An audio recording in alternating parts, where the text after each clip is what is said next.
Graça e paz, queridos. Boa noite. Aleluia. Primeiramente, eu quero render graças ao Senhor por esse tempo. Ter chegado até aqui, que para mim foi um desafio. Agradecer às pessoas que contribuíram nesse meu crescimento durante esses 2 anos. Agradecer ao meu esposo, que foi o meu mantenedor. E eu rendo graças por todas as pessoas envolvidas, a equipe do Rema. Eu fui muito bem servida por vocês. Eu agradeço a Deus, eu louvo a Deus pela vida de vocês. Queridos, o tema fé já foi muito bem falado, muito bem explicado, mas eu recebi a inspiração do Espírito para falar de fé. Então eu vou ficar na inspiração dele. O tema da minha ministração é o bom combate da fé. Aleluia.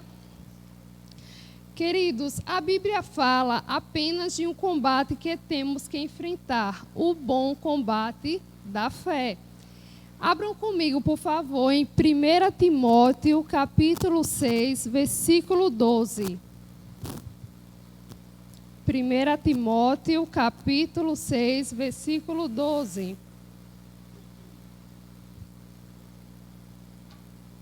Paulo fala a Timóteo: combate a boa batalha da fé, toma posse da vida eterna para a qual fostes convocado, tendo já realizado boa confissão diante de muitos testemunhos. Queridos, Timóteo era um bom servo de Paulo, era um bom servo do Senhor, dedicado. Ele já tinha uma experiência, mas Paulo, quando ele envia essa carta a Timóteo, ele faz questão: Timóteo, combata o bom combate da fé. Repitam comigo: o bom combate da fé.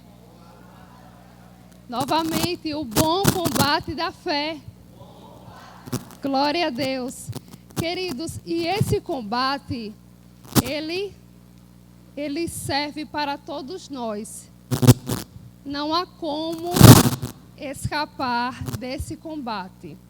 É inevitável. Enquanto vivemos nesse mundo que está no maligno, enquanto nosso espírito morar neste corpo corruptível, cheio de vontades, cheio de desejos, cheios de emoções, haverá sempre o combate da fé.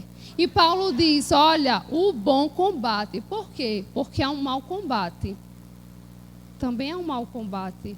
Já é uma dica para a gente estudar depois. E daí, queridos, ele diz: olha, nesse combate não precisamos vencer o diabo, pois Cristo já venceu por nós. E em todas as coisas nós somos mais do que vencedores. Há uma frase que diz: o bom combate da fé envolve tudo aquilo que precisamos exercer a fé. Então, tudo o que a gente aplicar a fé, você já tem a consciência que você já está combatendo, seja nas pequenas coisas ou nas maiores coisas. Um testemunho pessoal é que eu cresci numa família cristã, mas que tinha tudo para ser uma família poderosa. Mas eu fui criada no meio de opressão emocional e religiosidade. Isso a minha infância, minha adolescência inteira. E muitas vezes me sentindo sozinha. Eu já tinha a minha consciência em Deus. E havia uma força que eu não sabia direito o que era a fé.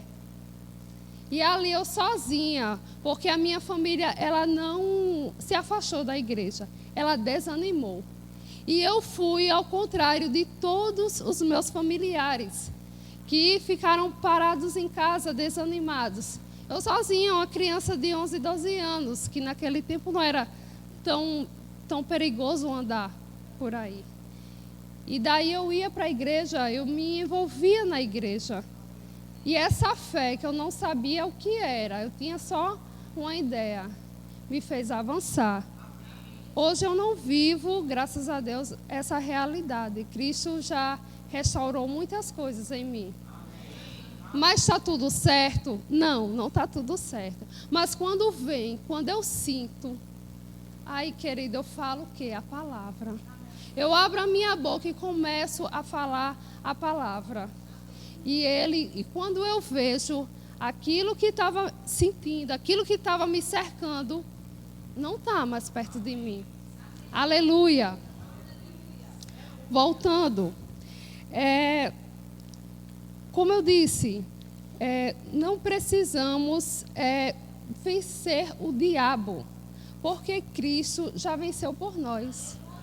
E o que é preciso? Resistir. A Bíblia diz, combate o bom combate. E como? Resistindo ao diabo. Lá em 1 Pedro, capítulo 5, do 8 ao 9, diz: sede sensatos e vigilantes. O diabo, vosso inimigo, adversário, anda ao redor como um leão, rugindo e procurando a quem possa devorar. Resisti-lhe, permanecendo firmes na fé, conscientes de que os irmãos que tendes em todo o mundo estão atravessando os mesmos sofrimentos. Então, isso é comum, como eu já disse a todos, e o segredo da vitória certa é resistir. Em Tiago 4,7 diz, portanto, sujeitai-vos a Deus, resisti o diabo, e ele fugirá de vós. Querido, nessa resistência, há a resistência passiva e a resistência ofensiva. E eu digo a você, não fique na passiva, não, porque você só vai receber os ataques. Resistência ofensiva é aquela que a pessoa fica na posição de quem está prestes a atacar. Então, quando você tiver um discernimento que aquilo é um combate, é uma situação para você usar a sua fé, você já fique preparado. Não seja passivo. Glória a Deus. Quer aumentar a sua fé?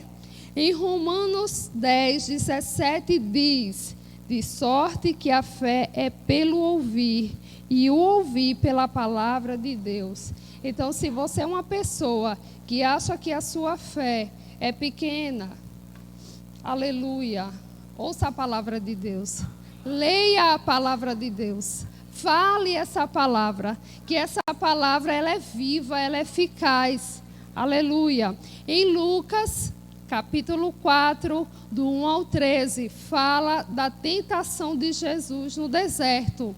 E muito bem contado lá em Lucas, depois de Jesus ser levado ao deserto pelo Espírito, Jesus, nas tentações, ele resistiu o diabo com a palavra, a fé que ele tinha e a palavra. E você vê que o diabo, ele teve o quê? Que fugir. Aleluia. Se estamos em um combate, quais são as nossas armas? Então, eu quero falar rapidinho sobre a armadura de Deus, que está descrita em Efésios capítulo 6. Efésios capítulo 6, que é muito conhecido. São elas: o cinturão da verdade, a couraça da justiça, a preparação do evangelho da paz, o escudo da fé, o capacete da salvação, a espada do Espírito e a oração no Espírito.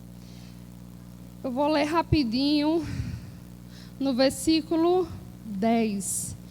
Concluindo, fortalecei-vos no Senhor e na força do seu poder. Revesti-vos de toda a armadura de Deus, para poderdes ficar firmes, resistir contra as ciladas do diabo. Portanto, nossa luta não é contra seres humanos, e sim contra principados e potestades, contra os dominadores desse sistema mundial em trevas, contra as forças espirituais do mal nas regiões celestiais. Aleluia. Por esse motivo, no 13, vesti toda a armadura de Deus, a fim de que possais o quê? Resistir firmemente no dia mau.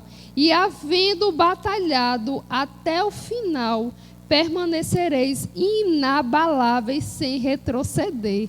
Glória a Deus. Que palavra poderosa, queridos. Nós recebemos, todos nós, uma vestimenta, a armadura de Deus. E ela vai da cabeça aos pés. E além de nós, vamos ver. Eu escolhi para falar duas armaduras. Duas partes da armadura, né? O escudo da fé, vamos olhar comigo no versículo 16. No capítulo 6 de Efésios, 16. Paulo, ele faz questão de explicar um pouco sobre o escudo da fé. Embraçando sempre o escudo da fé, com o qual podereis apagar todas as setas inflamadas do maligno. Aleluia. Querido, um escudo romano, ele é grande, ele é longo, e ele protege aquele soldado. Eu imagino que Paulo, naquela época, ele escreveu isso imaginando o escudo. Então, ele é isso, ele nos protege da cabeça aos pés e nos permite avançar, ir além de nós. Da mesma forma, a palavra de Deus, a palavra em Hebreus 4:12 diz, a palavra de Deus, que é a espada do Espírito, diz: portanto, a palavra de Deus é viva e eficaz, mais cortante que qualquer espada de 2 gumes, capaz de penetrar até ao ponto de dividir alma e espírito, juntas e medulas, e é sensível para perceber os pensamentos e intenções do coração. Queridos, que palavra poderosa. Nós temos, a espada do Espírito. É dele. Essa palavra já está dizendo, é do Espírito. Mas ele nos deu para, da mesma forma, se vir um ataque, a gente se defende, mas também ela vai além de nós, ela avança. E nós vamos seguindo nesse caminho, querido. Nesse caminho estreito, difícil, com obstáculos. Mas estamos totalmente equipados com essa armadura. E nós recebemos, para finalizar, nós recebemos também, além da armadura, dons. Seja ele nos dons de serviço, dons ministeriais, aleluia, dons espirituais. Em 1 Coríntios fala sobre isso. E eu quero destacar o falar em línguas, porque é uma comunicação do meu espírito com o Senhor, que edifica também a mim mesmo, mas é uma arma. Quantas vezes, queridos, eu já sonhei em batalhas, e eu começava a clamar o nome do Senhor, e era grande, parecia que ia me engolir. E eu começava a falar em línguas, me acordava falando em línguas, e a sensação, querido, não era de cansaço, era, deu certo. Eu não lembro dos finais dos sonhos. Por quê? Porque, na minha concepção, é uma batalha contínua. Mas, para mim, e eu creio que é uma arma que devemos usar. E eu quero falar também rapidamente sobre o discernimento de espírito, né?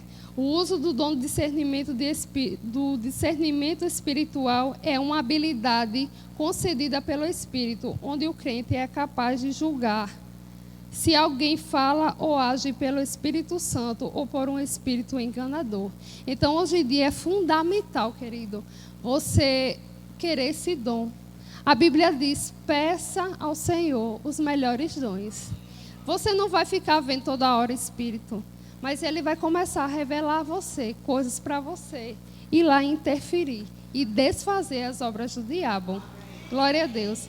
Para finalizar mesmo, intercessão. Intercessão, querido, é algo poderoso. Glória a Deus. Deus tem colocado no meu coração. Porque intercessão é o ato de orar por outra pessoa. É uma atitude nobre, pois quem intercede tem humildade e ousadia. Glória a Deus. Quantas vezes a gente já ouviu? Eu me lembrei de alguém e eu senti de orar e fomos orar. E depois a gente soube que aquela pessoa teve um livramento. Não é verdade? Então é muito importante. Moisés intercedeu. Quantas vezes ele intercedeu pelo povo no deserto? Glória a Deus. E para finalizar, diante de tudo isso que recebemos, queridos, estamos bem equipados para sairmos daqui fortes. Nós perceberemos uma desaceleração essa semana, mas só vai ser aparente, porque é comigo e com você que vamos decidir. Glória a Deus, porque eu creio que daqui sairão pastores, ministros, cantores, profetas. E aqui é só o começo. Amém? Deus abençoe vocês. Amém.